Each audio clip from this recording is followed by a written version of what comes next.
इसमें हम लोग डिफिनेशन की बात करेंगे, सबसे अंत में बात करेंगे। डिफिनेशन खुद से बनाना है, कहीं से रट्टा नहीं मारना है। खुद इसमें कौन कौन सी चीज़ इन्वॉल्व होती है आप खुद समझने का प्रयास करिए। तो जैसे हम मटेरियल बोल रहे हैं तो मटेरियल का मतलब होता है बच्चा लोग सबस्टेंस, और मैटर ये कभी भी ध्यान रखिएगा, अगर ये मैटर है या मटेरियल के रूप में यूज हो रहा है तो यह हमेशा और हमेशा अनकाउंटेबल होता है। तो अनकाउंटेबल चीज हमेशा और हमेशा कैसा होता है, यह सिंगुलर होता है। और ये सिंगुलर होता है तो वर्ब बताओ कैसा लेगा ये बच्चा लोग, वर्ब भी सिंगुलर होगा। और ये अनकाउंटेबल है कि यह मेजर्ड किया जाएगा और इसे हम लोग वेक्ड करेंगे, मेजर्ड करेंगे या तो क्या करेंगे, वेक्ड करेंगे। मेजर्ड का मतलब होता है मापना और वेक्ड का मतलब होता है तौलना। तो अगर मटेरियल नाउन की अगर हम बात करें तो इसे हम केवल माप सकते हैं या तो तौल सकते हैं। जैसे एग्जाम्पल में अभी हम बात करें, ऐसे मत सोचना कि सर एग्जाम्पल लिखवा के छोड़ दे रहे हैं, तो एग्जाम्पल लिखवाने से हमें कोई फायदा नहीं होगा जब तक प्रैक्टिस नहीं करेंगे हम लोग। हम बोले थे एक बात बार बार अपने अंदर निखारने का प्रयास करेंगे, इन बातों को अच्छे से गठिया के रखना। आप क्या जानते हैं इस युग में कोई महत्वपूर्ण नहीं है, आप इस युग में क्या करते हैं ये महत्वपूर्ण है। In this era what do you know is not important, what do you do is important. बार बार ये नोटिस अपने कॉपी पर जबकि ये लिख लेना चाहिए कि हमारे अंदर कितना भी ज्ञान हो जाए कोई फर्क नहीं पड़ता जब तक हम इससे कुछ आगे ना करें। अगर हम आगे नहीं कर रहे हैं, हमें इंग्लिश तो बहुत आती है लेकिन इतने शब्दों का भंडार है लेकिन बोल नहीं पा रहे हैं, कर नहीं पा रहे हैं, स्पीक नहीं कर पा रहे हैं, तो वह जो ज्ञान होगा किसी काम का नहीं होगा, कोई फायदा नहीं मिलेगा। खूब इतनी बढ़िया नॉलेज है, इतना ज्यादा कि पूछिए मत, लेकिन हम उसका अरेंजिंग नहीं कर पा रहे हैं। हर चीज का नॉलेज रखकर क्या करोगे, जब आप उसको दिखाओगे नहीं बाहर, एक सही रूप में प्रस्तुत करोगे, तभी समझ जाओ आपके अंदर चार चांद लगेगी। नॉलेज रहने से कोई फायदा नहीं होता इंसान के अंदर। तो हम आपको बार बार इसलिए बोलेंगे कि जो हम लोग सीख रहे हैं, पढ़ाई कर रहे हैं, ये हमेशा और हमेशा आपको स्पीक करना है। तो मैंने आपको बार बार बोला भी है, language comes speak, experience comes practice. तो ध्यान में रखते हुए समझते हुए चलना है। और दूसरी बात जो हम ये कर रहे थे, जैसे एग्जाम्पल की बात करें, एग्जाम्पल तक हम लोग नहीं रहेंगे, हम लोग प्रैक्टिस करेंगे। क्या करेंगे, प्रैक्टिस। तो प्रैक्टिस के साथ जब पढ़ाई होगा तब समझ में आएगा कि ये जो मटेरियल नाउन होता है, सच में मटेरियल नाउन हमें अब समझ में आ रहा है, कौन सा पार्ट कहाँ पर यूज हो रहा है। किसी भी व्यक्ति को देखकर हम जज नहीं कर सकते हैं कि ये बुरा व्यक्ति है कि ये अच्छा व्यक्ति है, ये यहाँ पे जाता होगा, ऐसा करता होगा। किसी भी व्यक्ति को देखकर हम जज नहीं कर सकते हैं। अगर जज कर रहे हैं तो समझो हमारे अंदर की जो ज्ञान है वो अभी इनकम्प्लीट है। जैसे अगर हम आपको ऐसे बोले, आप लोग जरा बताइए खुद, एक तरफ मैंने लिखा मैंगो और दूसरी तरफ लिखा मैंने मैंगोज, और आगे बात है, आगे बात जा रही है अभी भी, और हम आपसे पूछ रहे हैं कि ये बताओ क्या लिखा गया है। ये सिंगुलर दिख रहा है, मैंगो का मतलब सर एक आम होता है और मैंगोज का मतलब कई आम होता है। जरा बताओ क्या ये मैंगोज का मतलब कई आम हो गया क्या? अब भी आप बिल्कुल डिसाइड नहीं कर सकते हैं कि ये सिंगुलर है कि ये सिंगुलर है। ऑलरेडी हम किसी को नहीं बोल सकते हैं जब तक आगे की पूरी बात नहीं देखेंगे। इसी प्रकार किसी भी व्यक्ति को अगर आप देख रहे हैं तो उसकी कहानी को समझो, पिछली कहानी को पूरा देखो, थोड़ा सा 2 4 6 10 दिन 20 दिन का रवैया, और उसके बाद आगे जैसे 10 12 दिन 15 दिन 1 महीना उसके साथ व्यतीत करोगे, तब जज कर पाओगे कि वो व्यक्ति सही है कि बुरा है।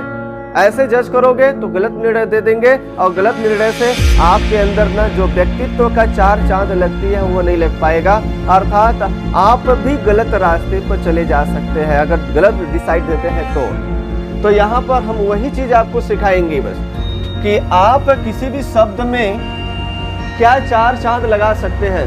हम कहते हैं ये शब्द जो होते हैं बहुत ही खतरनाक होते हैं। शब्दों में इतनी ताकत होती है कि आप अंदाजा नहीं लगा सकते हैं। तो इन शब्दों के अनुसार हम कुछ शब्द में पावर डाल सकते हैं। जैसे शब्द का भी तापमान होता है, ये सुकून भी देती है और जला भी देती है। तो आप अगर शब्दों का सही अरेंजमेंटिंग करते हैं और सही तरीके से प्रस्तुत करते हैं तो समझो कि उसके दिल को आप सुकून दे सकते हैं। अदरवाइज अरेंजिंग थोड़ा सा गलत कर दिया, गलत वे में प्रस्तुत किया तो समझो दूसरे के दिल पर लगेगा। और ये शब्द होता है ना, आप लोग देखे होंगे, ये तलवार से हाथ काट देंगे तो उतना ज़्यादा दर्द नहीं होता है जितना कि शब्द से हो जाता है किसी को। तो शब्द बहुत ही खतरनाक होते हैं, इसकी गर्मी को आप नहीं समझ पाएंगे। अभी समझने का प्रयास करिए। हम यहाँ पर आ रहे हैं तो सबसे पहले एग्जाम्पल में मैंने डाला मिल्क। क्या डाल दिया बच्चों लोग? मिल्क। मिल्क डाल दिया तो क्या ये मिल्क मैटर है या नहीं है, ये बता दो मुझे भाई साहब। मिल्क मैटर है कि नहीं है? दूध, तो ये मैटर हो। जैसे हमने कह दिया गोल्ड, क्या आपने गोल्ड का नाम सुना है बच्चा लोग कि नहीं सुना है? तो ये क्या है जरा बताइए आप लोग? मैटर। जैसे हमने बोल दिया बच्चा लोग सिल्वर, जैसे हमने बोल दिया बच्चा लोग सिल्वर, क्या ये मैटर है कि नहीं है? हम जैसे हमने बोल दिया सैंड बच्चा, मिट्टी, मिट्टी बताओ मैटर है कि नहीं है? जैसे हमने बोल दिया एयर, बताओ बच्चा लोग ये मैटर है कि नहीं है? ऑक्सीजन, कोई भी बोल दिया, एयर में सभी लोग आ जाएंगे। तो जैसे ऑक्सीजन, ऑक्सीजन क्या है? मैटर है कि नहीं है? नाइट्रोजन बताइए मैटर है कि नहीं है? तो इसी प्रकार से तमाम प्रकार के जो भी एग्जाम्पल इसमें डालते हैं ये सभी के सभी मैटर है। जैसे एग्जाम्पल में एक बात करें, हमारे पास ये देख रहे हैं कि नहीं डस्टर है कि नहीं बच्चा लोग? डस्टर तो कॉमन नाउन है ना? लेकिन ये डस्टर किससे बनी होगी उस चीज को हम लोग बोलते हैं मटेरियल। तो डस्टर को नहीं बोलेंगे, डस्टर किससे बनी है? डस्टर बताओ किससे बनी है? वुड, लकड़ी से बनी है कि नहीं बनी है? और फोम से बनी है कि नहीं बनी है? तो ये जो वुड है बच्चा लोग, वुड मतलब ये क्या कहलाएगा? Material noun. जैसे मैं ये वॉच पहना हूं, आप लोग देख रहे हैं कि नहीं? वॉच में देखो ये ग्लास लगा है, अब ग्लास क्या कहलाएगा जरा बताइए? और आप देख रहे हैं कि इसमें आयरन, लोहा लगा भी है कि नहीं लगा है? तो आयरन क्या कहलाएगा? और इसमें देख रहे हैं ये प्लास्टिक लगा है, देख रहे हैं कि नहीं आप लोग? तो ये प्लास्टिक क्या कहलाएगा? जिस चेयर पर, जिस टेबल पर आप बैठे हैं, टेबल बताओ किस चीज का है? तो चेयर जो है बच्चा लोग वह कॉमन नाउन हो जाएगा। और चेयर किससे बनी है जरा बताइए? किससे बनी है? प्लास्टिक से बनी है। तो प्लास्टिक क्या कहलाएगा? Material noun. तो मटेरियल नाउन कहने का मतलब कौन सा चीज किससे बनी है, जिससे बनी होगी वह कहलाएगा मटेरियल नाउन, और जो बनी है वह कहलाएगा कॉमन नाउन। क्लियर है? Yes sir. जैसे इस मकान में हम लोग पढ़ाई कर रहे हैं, इस मकान का नाम लिया, जैसे हमने हाउस बोल दिया तो हाउस बताओ क्या है? ये कॉमन नाउन है। हाउस क्या है? यह कॉमन नाउन। लेकिन अगर हम बात करें बच्चा लोग यहाँ पर कि ये सीमेंट से मिलकर बनी है, तो बताओ सीमेंट बोले या सीमेंट से बोले? सीमेंट से तो नहीं बोलेंगे, या सीमेंट बोलेंगे। क्या बोलेंगे? सीमेंट। क्यों बोलेंगे सीमेंट? क्योंकि हम लोग इसे मैटर के रूप में यूज कर रहे हैं, सीमेंट्स का कभी प्रयोग नहीं कर सकते हैं। जैसे ये घर आयरन बोल सकते हैं क्या? जैसे हमने बोला कि ये घर आयरन, लोहा से मिलकर बनी है, तो लोहा से मिलकर बनी है तो क्या आयरन बोले या आयरन से बोले? आयरन का मतलब हो गया रॉड। अब यहाँ पे हम लोहा नहीं बोलेंगे। अब ये घर की बात करें तो इस घर में रॉड लगी है कि नहीं लगी है? तो रॉड लगी है तो हम सीधा सीधा ये कह सकते हैं कि यह घर किससे बनी है? आयरन से मिलकर बनी है। जैसे हमने बोल दिया इसमें तमाम ईंट लगे हैं, लगे कि नहीं लगे हैं? लेकिन क्या ब्रिक बोले या ब्रिक्स बोले? तो ब्रिक्स नहीं बोल सकते हैं, कभी भी प्लूरल रूप में यूज नहीं किया जाएगा। इतना ध्यान रखिएगा, अगर प्लूरल रूप यूज होता है तो उसका अर्थ कहीं दूसरी दुनिया में चली जाएगी, जो आपसे परे हो जाएगा, जो आप नहीं सोचे होंगे वो हो जाएगा ऑटोमेटिक। ऐसा नहीं कि सर एक ईटा को हम लोग ब्रिक बोलते हैं तो घर में लग रहा लाखों ईटा लगा ब्रिक्स बोले, नहीं। अगर वो मैटर के रूप में हम यूज कर रहे हैं तो कभी भी हम ब्रिक्स नहीं बोल सकते हैं, केवल और केवल क्या बोलेंगे, ब्रिक बोलेंगे। तो ध्यान लगाइए यहाँ पर, जैसे हम कुछ शब्द यहाँ पर आपको दे रहे हैं और आप लोग खुद बताना यहाँ पर क्या होगा। जैसे हम आपसे बोल रहे हैं बच्चा लोग आयरन, आयरन बोल दिया, क्या बोल दिया, आयरन। तो आयरन का मतलब तो सबको पता है बच्चा लोग, आयरन का मतलब तो सबको पता होता है कि लोहा होता है। लेकिन जैसे ही हमने बोल दिया आयरन्स, जैसे हमने बोल दिया आयरन्स, अब यहां पर इसका मीनिंग बदल गया। आप जो आयरन का मतलब जानते हैं रॉड या लोखंड जो जानते हैं वो तो ऑलरेडी बोलेंगे, लेकिन जैसे ही आयरन से बोल दिया तो आयरन का मतलब वो राडे नहीं हो गया, हम राडे नहीं बोल सकते हैं। अब यहाँ ये फेटर से बन गई बच्चा लोग, फेटर, फेटर का नाम सुने कि नहीं वो सुने हैं आप लोग। फेटर का मतलब होता है, फेटर का मतलब होता है जंजीर। जंजीर का आप लोग नाम सुने होंगे, जिससे हम लोग जंजीर बोलते हैं, जो भैंस उसके गले में लगा रहता है सिकड़ा, जिससे आप लोग सिकड़ा बोलते हैं, देखें कि नहीं। तो सिकड़ा को हम लोग फिटर से बोलना शुरू कर देते हैं, आयरन से बोलना शुरू कर देते हैं। या तो दूसरी मीनिंग की बात करें, इसे हम लोग बोलेंगे क्वाइंस, क्वाइंस ऑफ आयरन, लोहा का सिक्का, या सिक्का बोलना शुरू कर देंगे, सिक्का। आयरन का मतलब क्या होता है, लोहे की सिक्का। समझ में आया? जैसे हमने बोला गोल्ड बच्चा लोग, तो गोल्ड से आपको क्या समझ में आ रहा है, गोल्ड से हमें समझ में आ रहा है जो हम सोना जानते हैं उसकी बात कर रहे हैं सर। लेकिन जैसे ही गोल्ड से बोल दिया, जैसे ही गोल्ड से बोल दिया तो गोल्ड्स का मतलब ये सोना नहीं रह गया, अब ये बदल गया। गोल्ड्स का मतलब फेटर हो गया, जंजीर। क्या सोने की सिकड़ी देखे हैं कि नहीं आप लोग? या तो फेटर से बोलना पड़ेगा, या तो दूसरी मीनिंग होगा बच्चा लोग क्वाइन। क्या बोलेंगे हम लोग? क्वाइन। क्वाइन का नाम जानते हैं कि नहीं? क्वाइन माने क्या होता है? सिक्का। या तो हम लोग गोल्ड्स का मतलब समझेंगे फेटर होता है, जंजीर होता है, जिसे हम लोग सिकड़ी या सिकंजा बोलते हैं, या तो दूसरे रूप में हम लोग क्या बोलते हैं? कभी कभी आप लोग देखे होंगे जो चोर लोग होते हैं, जब उन्हें फांसी का सजा या जेल में डाला जाता है तो हथकड़ी पहना कर लेकर जाया जाता है, जानते हैं कि नहीं? तो हथकड़ी का अंग्रेजी भी बताओ क्या है? फेटर्स। क्या है बच्चा लोग? जैसे हमने बोल दिया आयरन हो गया, गोल्ड हो गया, सिल्वर हो गया। सिल्वर बोलते ही आपको समझ में आ रहा है सिल्वर का मतलब क्या होता है? जल्दी बताइए। सिल्वर का मतलब चांदी, जो असलियत में आप लोग चांदी जानते हैं, इसका मतलब स्टील सिल्वर होता है। लेकिन जैसे हमने बोल दिया सिल्वर्स, जैसे हमने बोल दिया सिल्वर्स, तो सिल्वर्स का मतलब ये नहीं रह गया, ये सिल्वर की सिकड़ी होगी। या तो हम लोग क्या बोल सकते हैं? क्वाइन। क्या बोलेंगे? इसका दूसरा जो मीनिंग होगा, इसका मतलब होगा क्वाइन। ठीक है? नहीं समझ में आ रहा है? जैसे अगर हम बोल रहे हैं बच्चा लोग सैंड, सैंड का मतलब मिट्टी होता है, धूल होता है, कण होता है, ये मैटर के रूप में यूज हो रहा है जो आप जानते हैं। लेकिन जैसे हमने बोल दिया सैंड्स, क्या बोल दिया? सैंड्स बोल दिया। सैंड्स बोलते ही अब ये मिट्टी नहीं रह गई। लग रहा है गुरुजी आपने अगर सैंड बोला तो कुछ मिट्टियों की बात कर रहे हैं, लग रहा है जैसे ही सैंड से बोला तो लग रहा है कई बहुत ज्यादा मिट्टी की बात कर रहे हैं। नहीं, यहाँ पर न कम की न ज्यादा की हम बात कर रहे हैं। अब ये सैंड का मतलब हो गया डिजर्ट बच्चा लोग। क्या हो गया?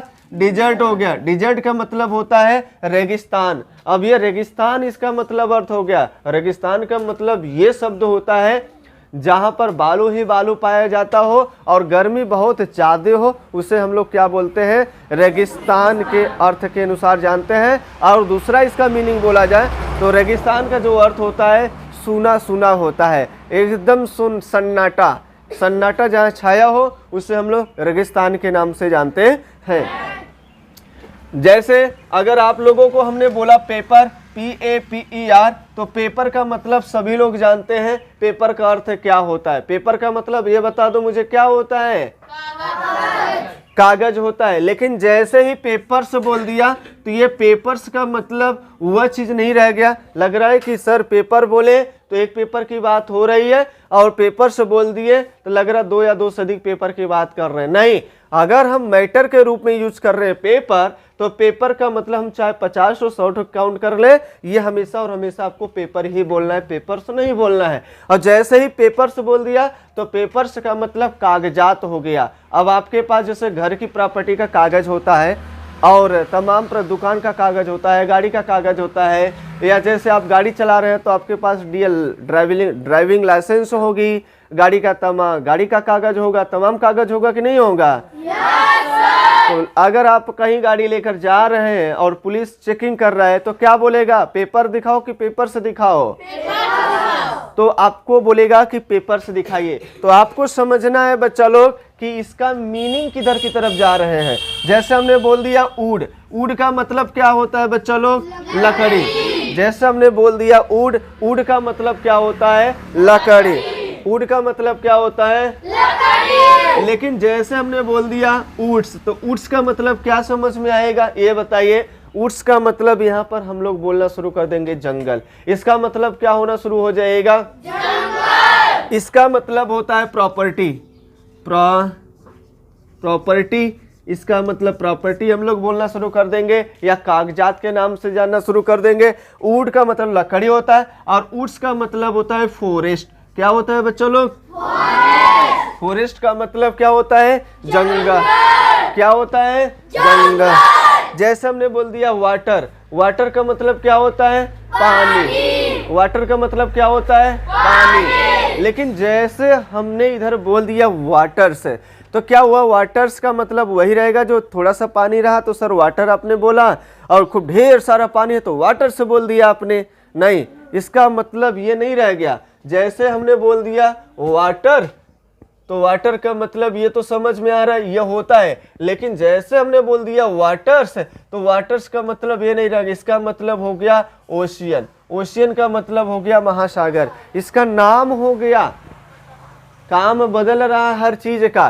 तो आपको मैटर के रूप में इधर वाला यूज करना है और ये बन जाएगा आपका कॉमन नाउन के रूप में। ये जो आप देख रहे हैं इधर कॉमन नाउन हो रहा है, इधर आपका ये मटेरियल नाउन है, इधर है मटेरियल नाउन, और जबकि इधर आपका क्या बन जा रहा है?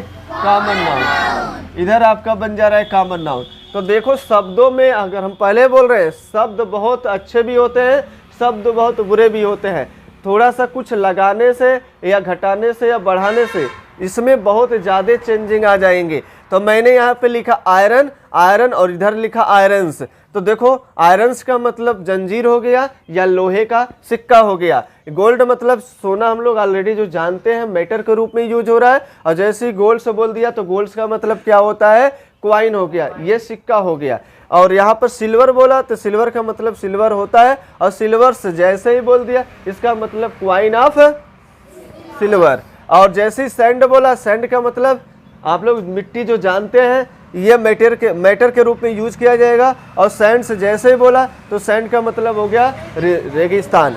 तो इधर हमने पेपर बोला और इधर साइड हमने पेपर्स बोल दिया। तो ये पेपर्स का मतलब कागजात होता है और पेपर का मतलब यहाँ पर होता है जो हम मैटर के रूप में यूज करेंगे।